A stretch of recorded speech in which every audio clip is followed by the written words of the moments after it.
Hi, everyone. Welcome back to the Israel Connection. I'm Esti Zenati, and my guest today is HarPaz. He's originally from Detroit, Michigan. He's an American-Israeli singer, songwriter, actor, and more. From his massive success as a member of Israel's iconic boy band Hi-5 to his recent soul-stirring run on HaKokhav Haba, Israel's next start to the Eurovision. Michael's artistry has always remained deeply rooted in his heritage. Beyond the stage, he has become a vital voice for Israel and Jewish identity, particularly through his social media activism. You may know him from his powerful videos in the parking garage that champion the Israeli point of view and spark conversation. Michael, thank you so much for joining me today. You can just keep on. I'll just stand here and listen to you just keep, throwing out the accolades. This is great. Yeah. It's way better than my usual kind of day-to-day. Yeah, I try to get the best parts of everything and put it together. You're very sweet. Thank you for having me. Yeah, of course, my pleasure. So, Michael, what was it like for you growing up as a Jewish kid in Detroit in the 80s? Yeah, well, I'm actually a little bit of the 70s and the 80s. I was born and kind of grew up in the Jewish suburbs of Detroit in a little city called Huntington Woods, Michigan. And I went to a Jewish, hold on, let me close this window. I lived right by Ichilov Hospital, which for people that don't know where that is, it's right in the center of town, and there's a helipad where helicopters land. Yeah. Hopefully it's for a good reason. For the past couple of months, every time a helicopter flew by, it was for a bad reason. So hopefully it's just someone's having a baby. God willing. Anyway, I grew up in the suburbs of Detroit. I went to a Jewish day school, Hillel Day School. It's kind of like a Salman Schechter type of education system. Then I went to the public high school in my neighborhood, and then I was accepted to the University of Michigan musical theater program in the School of Music, and went there for a year and ended up getting my degree in Judaic and Near East studies with a minor in Hebrew literature, which I never, by the way, thought I would use that degree. It's really weird how the world kind of, we make plans and God laughs. Yeah. In my heart, I always wanted to sing and perform, but I went to college and got this degree, and really a very sort of, unless you're going to teach, or make hasbara videos 30 years down the line, it's not really. You never know. I mean, I never thought that I would be hosting a podcast about Israel. So. Right. So yeah. So anyway, so growing up the Detroit Jewish community is a very strong, powerful, tight-knit community, very affluent. There's also sort of inside that community, there's little micro communities. It's not like, like in New York where you have like the Persian Jewish community and but you do have like the Israelis, and then you have these sort of the American Jews. And my father, who passed away last year, was sort of one of the sort of pillars of the Israeli Detroit community, having been there since the early 60s. My dad was born. Is this good? You want all the bio? Am I boring you to death? Yeah, I mean, if you want, because I wanted to ask you also about your connection to Israel growing up. Edit this, by the way, afterwards, or this is live to tape, and what you see is what you get. It's not live. We can cut it out. We can cut whatever afterwards. This part right here, for example, when I ask you, this is good. Yes. This okay. Yeah. So because I can go on and on. It's a long, I have time. I'm not in a hurry. So very, very quickly, just to give you context, my father was born here in Israel. And my mother was born in a displaced persons camp in Georgia, Russia. When my father was 16, his father, who was born in Alexandria, Egypt, was sick. He got sick with kidney disease, and his wife had survived the war because she was on the last boat out of Europe as one of the one of the members of like the Advocacy movement. You know, they sent Jews from Europe to Palestine at the time, and she was on like one of the last boats. Her sister, however, was not so lucky and sort of made the rounds at many different concentration camps, death camps, and miraculously survived and made it to Detroit. And the Israeli Magen David Adom, which is the Israel version of the Red Cross, on Friday evenings before the beginning of Shabbat would play names of survivors who had survived the Holocaust, who were looking for their relatives. And my grandmother, my father's dad's wife, heard her sister's name on the radio. So she went to Detroit because her sister had survived the Holocaust. And when she came back and she found that her husband was ill with kidney failure, there was no dialysis in Israel, but there was at the University of Michigan, even in the 60s. So the whole family moved to Detroit. Wow. And my father was a violin virtuoso, and my mother was a jazz singer, and they fell in love at a Jewish sleepaway camp called Herzl Camp in Wisconsin. She was the head of the girls' music department, and he was the head of the guys' music department. And when I was 4 and my sister Daniela was 7, my father decided to leave his psychotherapy practice and do a sabbatical, a Shabbaton, here in Israel for a year. I was 4.5. That's when I learned Hebrew, and that's when that was my first experience in this country. I'm in Tel Aviv right now. I don't know, for those of you who don't know, I'm literally standing in this, and I and then moved back, and then I continued growing up in Detroit. My father continued to scream at me in Hebrew, as did all of our Israeli relatives. I grew up in that sort of this very Israeli, we had this very tight-knit Israeli core, this Gavin, and it was great. It was beautiful. You know, I think about it very often, but it sort of brings a tear to my eye. We would sit around the Friday night table. We would sing songs. It was beautiful. It was glorious. Yeah, it's fun to reminisce and just think about all those, memories from back in the day. 100%. Yeah. So it sounds like you have pretty musical background, like from your family as well. Yes, I grew up in a very, very musical family. My mom was a jazz singer. My dad played guitar, mandolin, and violin. My sister sings and was a flautist. And I learned to sing at the Friday night dinner table. My father would come home from work.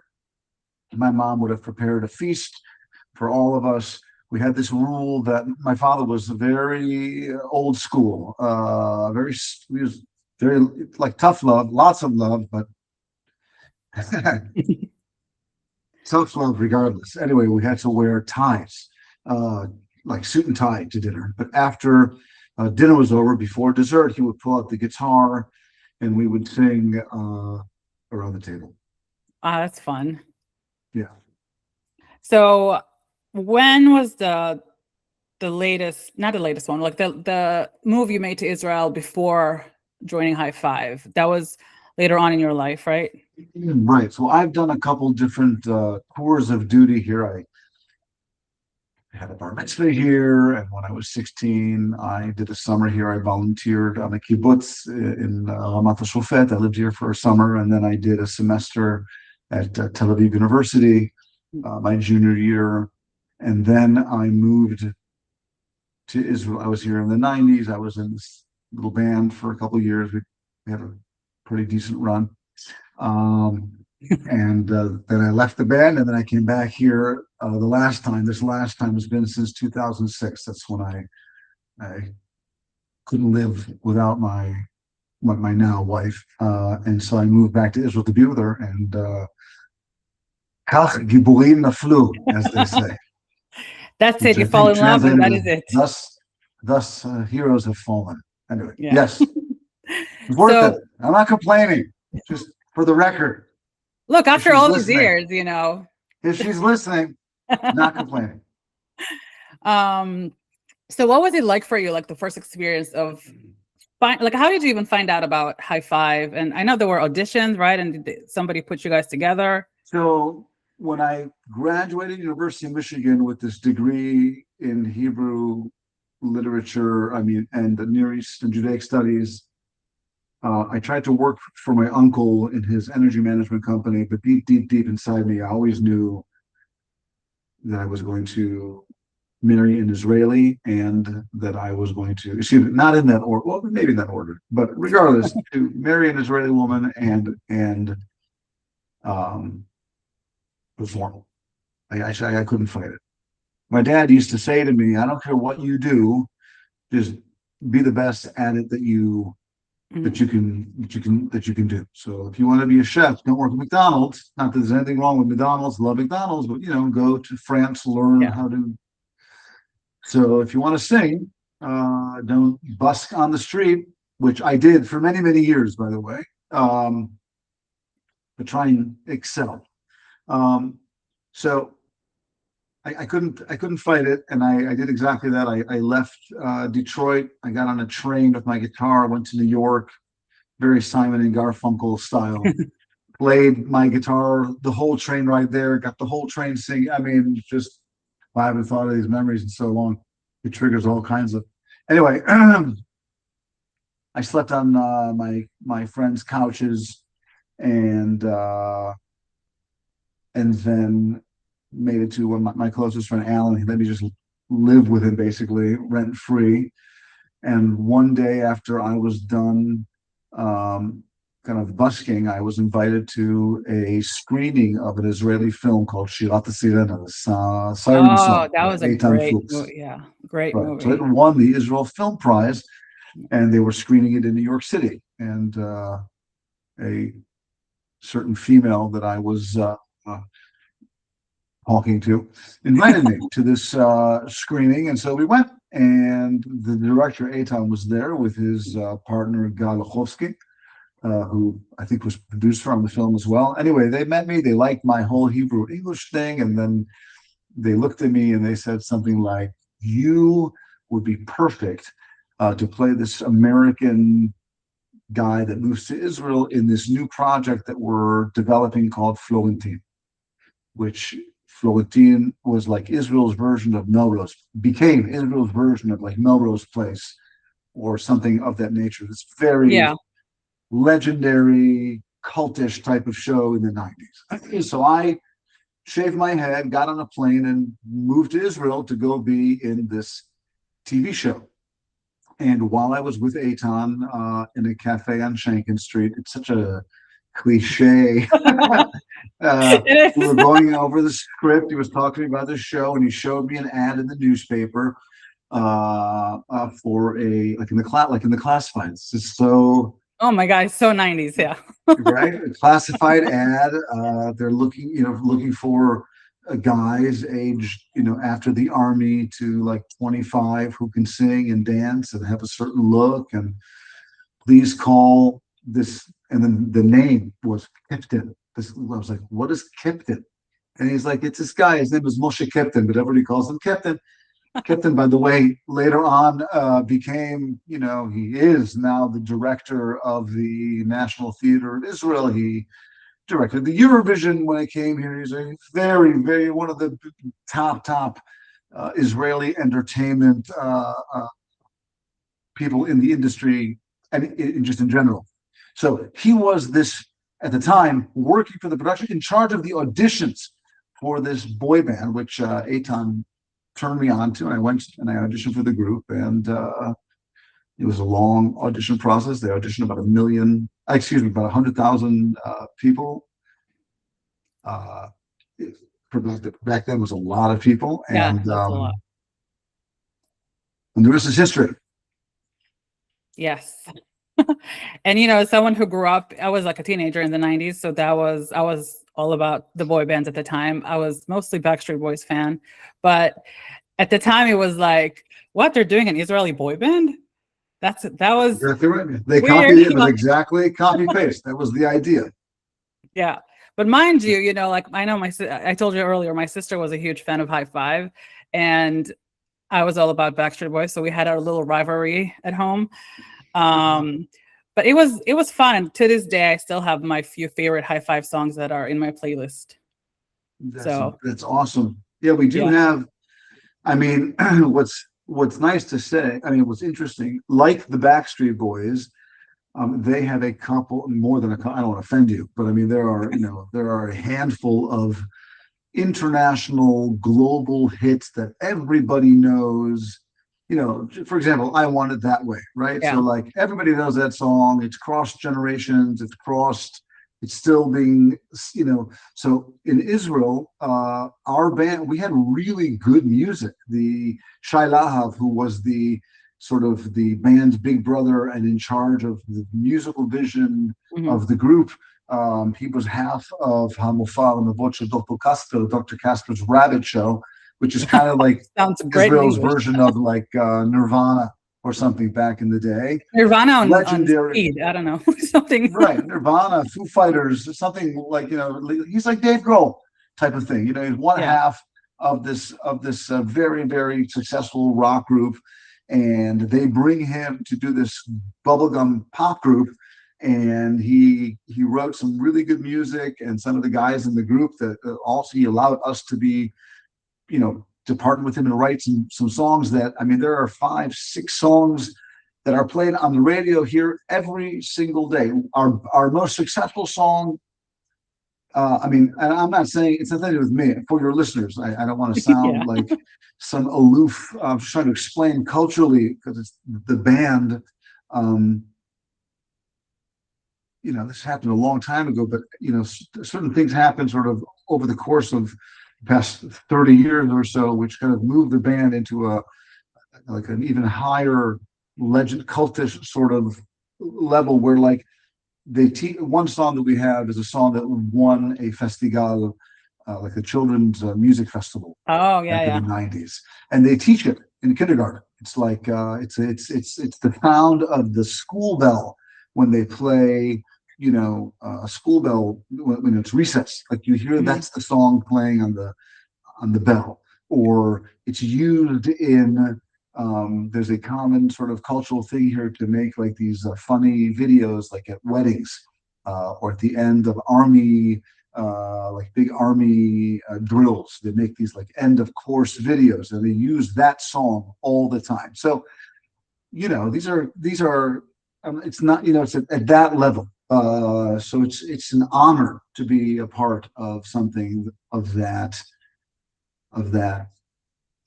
Yeah, magnitude. Magnitude. Thank you. Magnitude was the word I was looking for. I've been here so long, I can't speak English anymore. Anyway.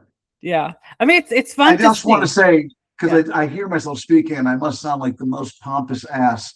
I will say it had a lot, 99%. First of all, there were way more than 5 people in High Five. Just people need to understand in general, a band of that name doesn't just work. It's not just the 5 people on stage. It's a lot of things you don't see going on. Lots and lots of hundreds of moving parts that if don't happen, the group doesn't happen. But in addition to that, it was the right time, the right place. It was between 2 intifadas, 2 major uprisings in the 90s. So there wasn't all of this insanity that we live with now, or we were living with, prior to. And cable wasn't in the country, so there weren't very many options. And that's where the insanity came. Like it never happened before. We like landed from the moon. They had like the Backstreet. We had our own Backstreet Boys, which was like a local Backstreet Boys kind of thing. That was the concept. The concept was a band from out of the country that just happens to sing in Hebrew. Like that was the brief. Right.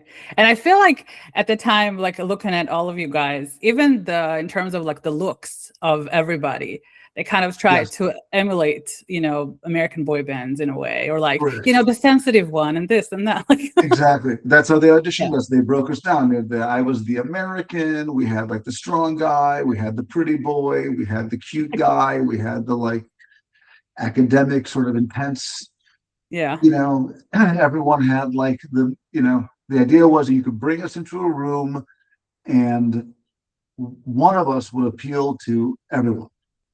It's something, everybody would like, at least would connect to somebody. Yeah, that's the boy band formula. Exactly. Yeah. So all those years after, you've been working a lot on different music, writing for other people. And then you recently did HaKokhav Haba, the Eurovision, which sends Israel's next representative to the Eurovision. What made you go there and do it? Because you were one of the most experienced performers this season, aside from Portrait, I think, and HarPaz, maybe HarPaz, but yeah. Yeah. They were a little bit older than Gala. Gala is your age. Gala has a whole she's thing a couple about years younger than me. Yes. Yeah, I mean, she's of your generation because she used to come to our show. We had this whole thing about her coming to our shows, and she was kind of like your sister, basically. Yeah. Yes. And you can ask her because she told me. I'm just it's public now. Okay. I believe you. Same with Ninette, by the way, and Ninette, yes, Ninette is awesome. Also, Adi Shilon, who is an incredible food creator. For those of you who want to see some really amazing content, check her out. But she is the daughter of sort of the most famous Israeli talk show host in history, and he used to have the most. I mean, he had a show that everybody watched. He had a 98% rating share. Yeah, he had you guys on the show. Every week, he had us on the show more than any other band in his history because she was a huge fan. So because of her, we were on that show 20 times, some insane amounts of times. Anyway, I digress. So the second in command of the artistic director of HaKokhav Haba is a gentleman by the name of Sivan Young, who was High Five's show manager for a year and a half. He was with us in the van. He knows me. He's like my family. And I saw him at a memorial service for another member of my band, for Amir Frisha Gulman, which is a whole other story, which if you want to, we can talk about that in a second. But anyway, very, very quickly, after he saw me, he asked me if I wanted to be in the show. And I said, as a judge, sure. Because, I have the resume to be a judge on the show. All the judges on the show are clients of mine. It's not. Anyway, so he's like, well, I actually thought you'd be good as a contestant on the show. I said, no, thank you. He goes, well, think if you can find a way to justify it for yourself. So I went home and I was watching the news, and I saw that Spain had decided to boycott the Eurovision. And then I had this sort of epiphany that the Eurovision was actually a big hasbara.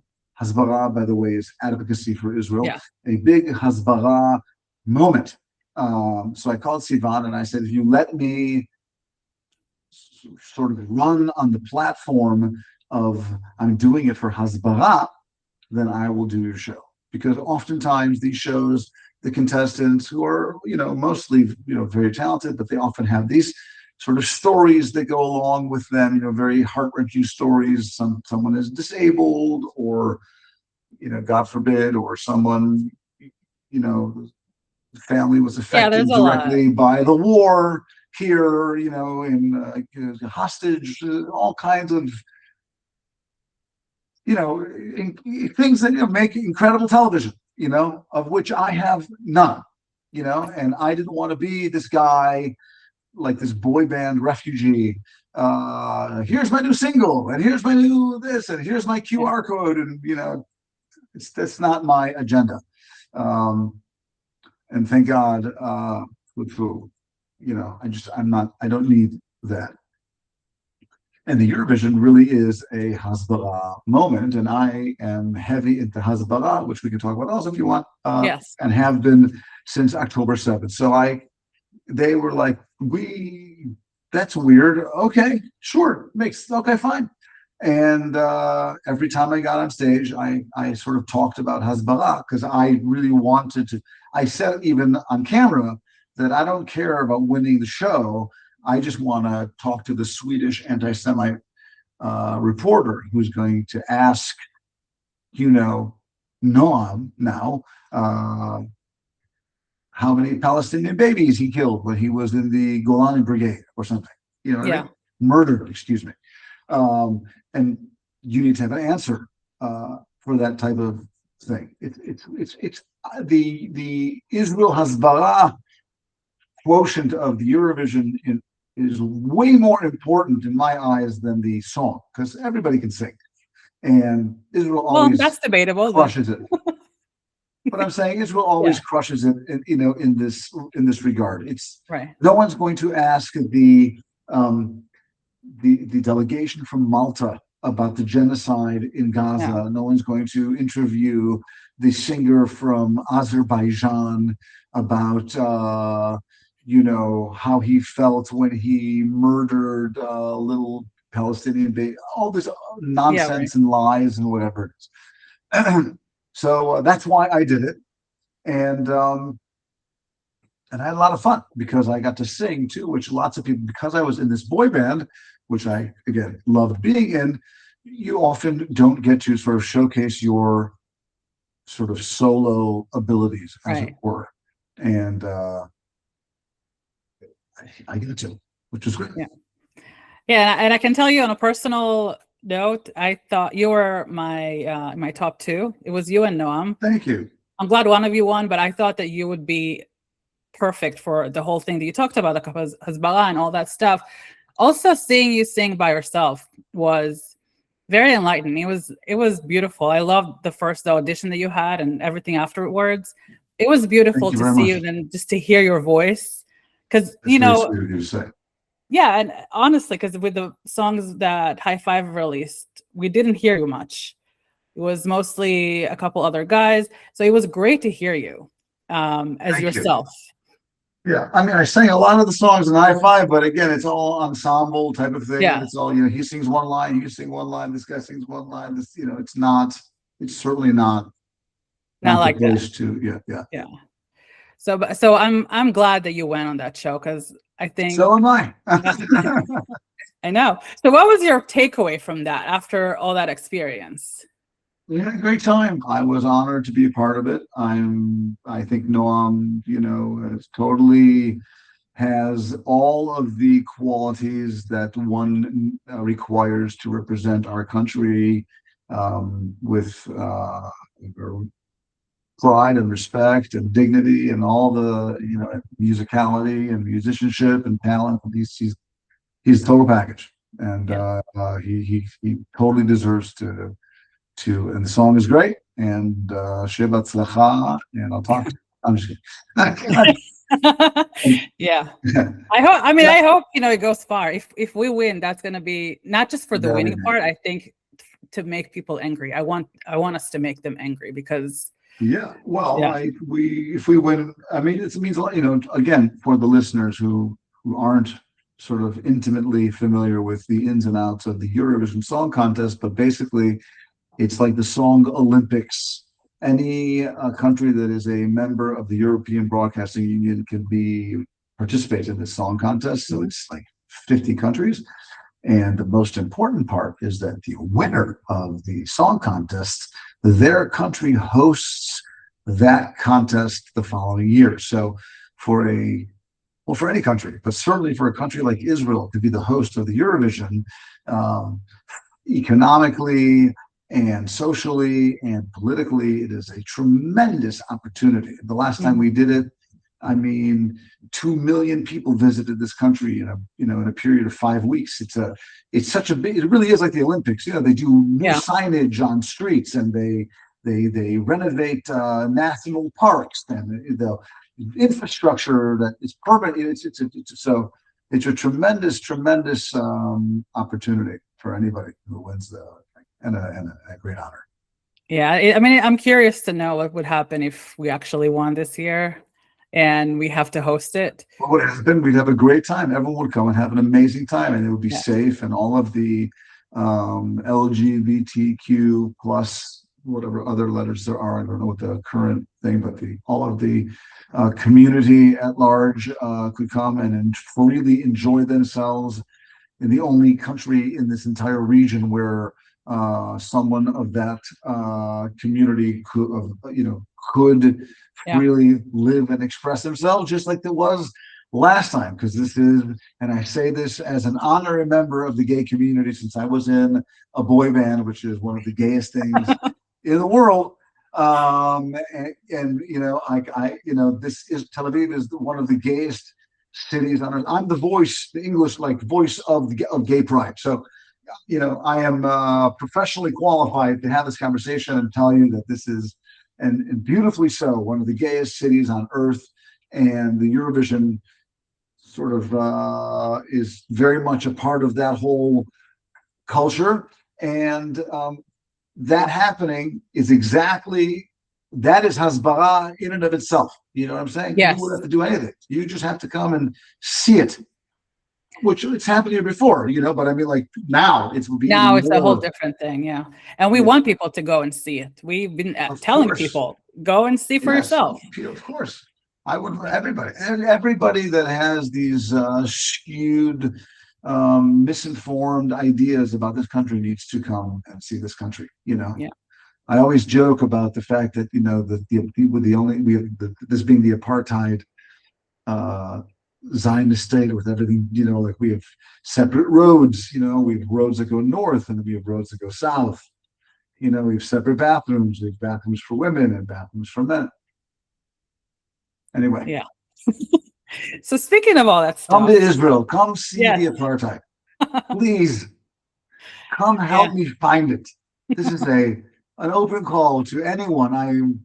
You're all welcome to hit me up, DM me. You'll come to Israel, and I will personally drive you around this country so we can find the apartheid. And when we do, I will make a video and say you win. But if we don't, what happens if we don't, Esti? What do we get? Dinner at I don't know. Dinner at like the most exclusive restaurant in Tel Aviv. It's gonna be expensive. Yeah. Dinner like and on top of the Norman or something. I got it. Meidan Siboni, my friend Meidan Siboni, the #1 omakase chef in Israel. Oh, okay. That's what I want. All right. All right. There we go. Good luck to everybody. Thank you. You can find the information at the bottom of the screen. Okay. Yeah. So speaking of all this stuff, let's go back to the hasbara situation. You started doing your videos after October 7th. Correct. What made you decide that I have to go online on social media and start speaking to the people of the world? Well, during Corona, I would go online and sing and play and do all these live things and whatnot. And I sort of professionally, I'm on camera all the time. That's what I do. I'm an MC. I'm a presenter. Some of you may have seen me as the most guys guy for Particle skin cream, which is this skin cream that I'm the presenter of, and I'm on all sorts of news channels in America all the time, just wearing a suit. In fact, we just launched a brand new campaign like 4 days ago, 4 new spots that we shot. It's an Israeli company, by the way. It's an Israeli startup company. They don't advertise that as such, but it's here. We wrote the spots here, produced them here, and the product, the company is an Israeli company, so it's awesome.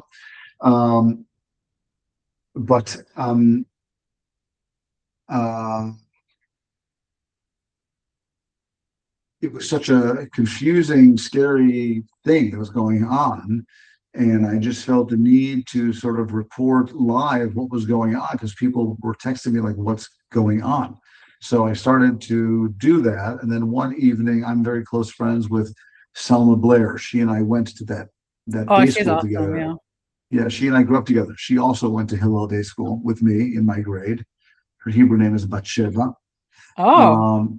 And she has never spoken about her Judaism ever, publicly, ever, ever, ever. And she was so like shaken by this that she reached out to me and said, I want to do like a live with you. And we did, and it got over 1 million views. Needless to say, she got completely blacklisted and fired from all sorts of projects for doing so. But she's incredibly resilient and an amazing woman, and she's crushing it now, as she always has. But anyway, and then I just started, doing that, and sort of the format sort of molded from one thing into another, I started kind of deciding who I was speaking to, and I kind of was talking mostly to, I mean, to everybody, but to a lot of even like Jews who were sort of uninformed Jews, or people that had a lot of questions, a lot of self-hating Jews, a lot of anti-Semitic Jews. Because it's I mean, there's just such lies out there, and the numbers are overwhelmingly not in our favor. And so I just started doing it. And then one day I was in my parking lot underneath my building, and I liked the acoustics there. And I posted a video about the Oscars and the red-blooded pins. Not this last Oscars, the Oscars. Yeah, the one before, right? Yeah. The one before. And it got, I don't know, like 300,000 views. I was like, what?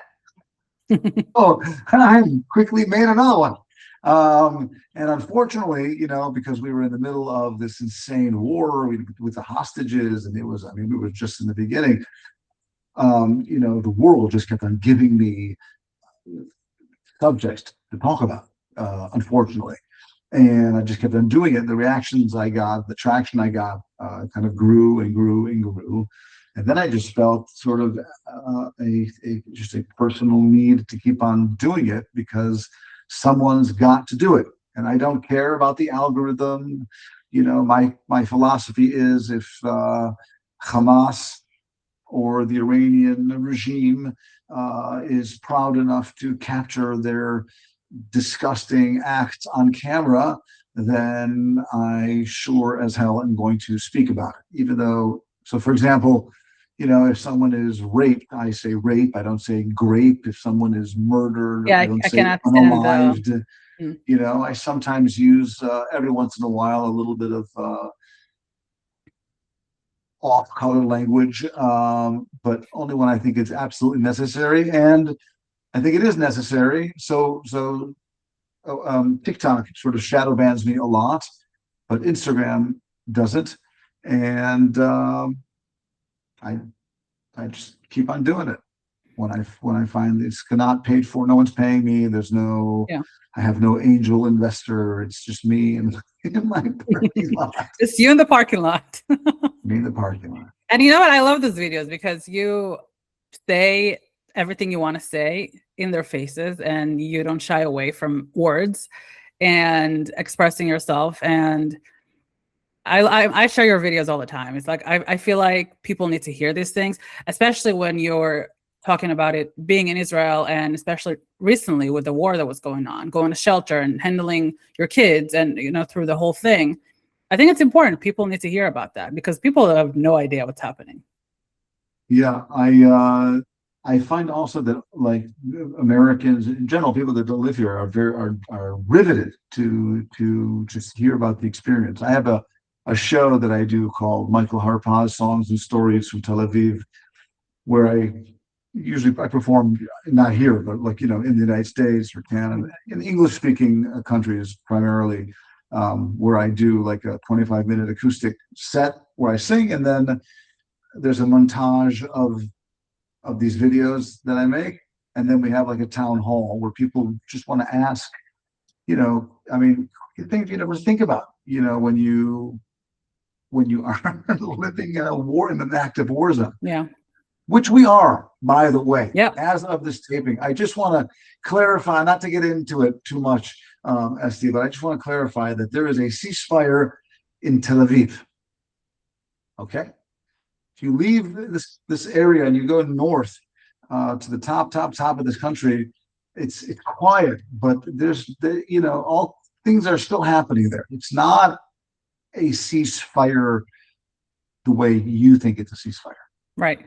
I mean, that's Nothing what, so. yeah. I mean, and Israelis have been dealing with that for years. This is nothing new. Just crazy, by the way. Just for Yeah. anybody to put that sort of in perspective. If you are in Baltimore and somebody was shooting missiles into West Virginia, you would not be like, all right, anyway, so what's for dinner this evening? Right. Yeah. What kind of feedback did you get from outside of Israelis, like from people around the world, not even Jewish. Any For like my videos, harsh, yeah, for your videos. I get a lot of I get some hate, and I get a lot of love as well. I mean, it's more love than hate, because I'm trying to educate people, and I'm not trying to be confrontational. I'm just trying to educate people. Mhm. But yeah, I get all kinds of horrible, disgusting threats against my kids and such. I mean, I listen. I do live in Tel Aviv. You know what I mean? I don't live in Detroit, for example, or Right. Baltimore, or anywhere else.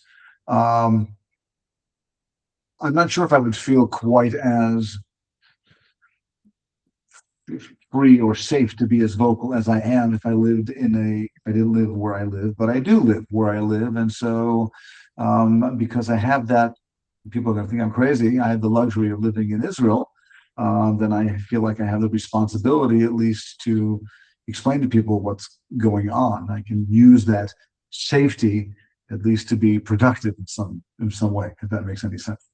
Yeah, I mean, it does make sense. It's something that I talked to other guests on the podcast before, that being Jewish in Israel feels a lot safer than being Jewish anywhere else. 1,000%, without Yeah, question. There's almost no random acts. I was about to say there's no random acts of violence in this country, but as of there late, are, unfortunately, unfortunately, but there yeah, have been some, but we don't need to get into that right now. But yeah, for the most part, no one is going to go into someone's high school with a semi-automatic machine gun that they bought at the general store down the street and start picking off students. And if they do, then the guard with the gun will put a bullet through his head, quickly. right. No one's going to start. There'll be no sniper at a concert in the park. You know, there are missiles and there's terrorism, and it's horrible, but just the whole sheer violence, like from societal violence, Yeah. is not even close to the same thing.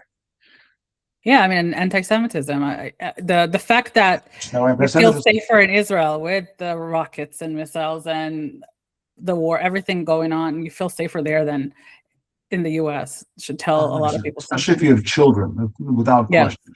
Mhm.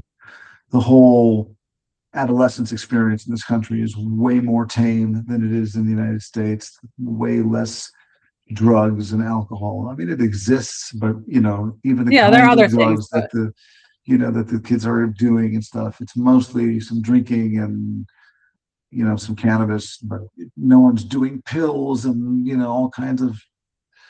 It's not America. They don't have the teenage pregnancy rates that they do there. They don't have the like the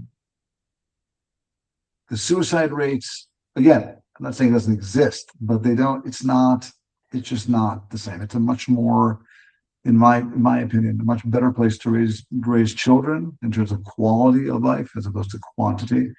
And there's no anti-Semitism. And you get a free Jewish education. Kids speak Hebrew. yeah. Yeah, they don't do that here very much, but yeah. That ain't cheap. So I hear. Yeah. I mean, Um, neither is living in the center of Tel Aviv, but that's a totally different podcast. living in central Tel Aviv is a whole different experience, I feel like, than living anywhere else in Israel. Yes. It's like, a Branja, all the celebrities, all the artists live in that Right. area. Yeah. Yeah. So do you ever feel that your advocacy work conflict with your creative flow, or does it contribute to it? I don't, not really. I mean, I sort of draw on kind of like one of the sort of, I kind of, I don't speak the same way on these videos as I do, that I'm speaking to you now. Right. It's sort of like a little bit an alter ego, but a little bit more for the camera, because I'm trying to get this rant out without messing Yeah. it up. So, I mean, in that way, it helps me because it's great for my, just professionally. But I don't know. I don't think so. I don't think one has anything really to do with the other, except for on this show where I was really combining the two, because that's why I was trying to win the show, because I wanted to represent us Right. advocacy wise in this contest. Yeah. But also it was different, I guess, because it's not in the same manner that you would do those videos. Right. But again, yeah, I mean, like I said, I have the show where I play, and I have another show that I wrote just now with my friend Hananel Edri. He's the very talented singer that was on this viral clip with the guy singing with the president of Argentina, that went all over the internet. Yeah. The guy with the hat. So he and I are very good friends, and he's a very talented performer, and we have this two-man show that we just finished writing called Depends on the Context, which is basically hasbara through music and comedy. It's the two of us with a pianist. We literally just finished writing it, scoop. Coming soon to a Jewish community. So you're planning on touring around Jewish communities around the world? Right. Yes. Both with this solo show of mine, this Songs and Stories in Tel Aviv, and this Depends on the Context. Gratuitous plug. Yeah, come to Baltimore. Let's go. You heard it here first. I know somebody in Baltimore who can make it happen. Esti. I'll try. But yeah, I think that sounds really good. Very interesting. Right. Yeah, I think the Jewish community would love that. I concur. Yeah. So I talked to you about this before. During the latest war, a lot of the Israeli artists, like singers, musicians, theater people, everybody suffered because a lot of shows got canceled. How did it affect you professionally and personally? Oh my God. I mean, it's very challenging. We're the first industry, literally the first one that gets chopped off at the knees every time that something like this happens. And we're also the first people that are called to come and volunteer to go perform for morale to either soldiers in the field or wounded soldiers, God forbid, in hospitals, gratis, which is, it's on the one hand, you lose all of your paying gigs because no one is allowed to congregate. On the other hand, you need to go out and perform under, missile fire, and risk your life for free. Now, again, the soldiers obviously have it much, much worse than we do, and God bless them for all that they do. But you asked me how it affects the entire industry professionally. That is basically what happens. And of course, by the time the government sort of gets around to trying to help those artists or those people that work in entertainment, it's not just the artists, it's the crews and the cater, it's everything that's everything stops. Right. You have a show that just everything gets canceled, all the time, the effort, it's very difficult. Very difficult. Has anything changed at the moment, or is it still the same? So as of this taping, like I said, we have this sort of very weary ceasefire here. So things, are sort of the new normal, whatever that is. So shows are planned and events are happening. Okay. Although tonight, the Home Front Command is supposed to issue a new set of rules. So we shall see. You know what I mean? That's crazy. I mean, obviously the circumstances are what they are, but of course, obviously, if you need to do it, you need to do it. But who knows? It could be all of the gigs that I just kept on talking to you about could all be gone by the end in an hour at 8 o'clock when they do this. So we'll see. Yeah, hopefully something good will happen soon. God willing. Bezrat Hashem. Bezrat Hashem. Michael, if you could write a song that captures the current spirit of the Israeli people, what would be the core message or like the hook of the song? Yeah, I was working on something like that actually.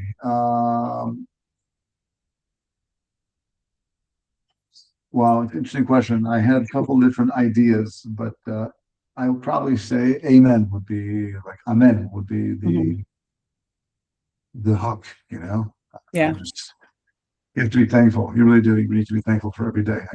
I mean, as hokey as it sounds, you know, I wake up in the morning, I say Modani, which means thank you. You're thanking, you know, God for putting your soul back into your body and allowing you to experience the day. And if you do that, it's sort of like my way of appreciating, because this, especially where I live, I mean, that can happen to anybody. You know, you go walk outside and get hit by a bus, but you know, in this country, I mean, we could be talking, you know, 2 weeks ago, I could be talking, we tried to do this very thing for a while, many times. And I was literally talking the phone, and a siren, I don't know if you remember, like one of the times we were talking, a siren went off and I had to run downstairs.